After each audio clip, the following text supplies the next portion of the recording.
Hello mga idol, abot na day ang bound for Cagayan de Oro no. Gikan na siya pagadian. Rural Transit bus number 1686. Ang model na guys Yutong ZK6858H9.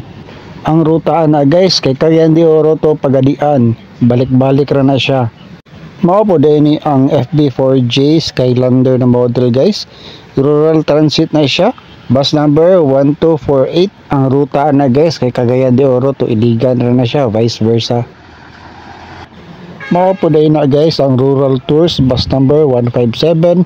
Ang model na guys kay Kinglong XMQ 6129Y5.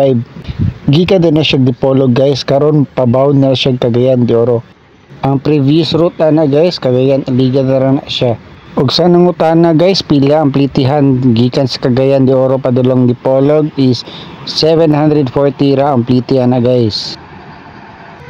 Mao din ni ang C11 sa Iligan guys.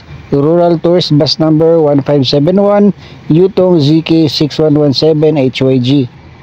Ang plitihan na guys is 200, ang SP is 160. For more bus spotting videos, please like, follow and share. Thank you.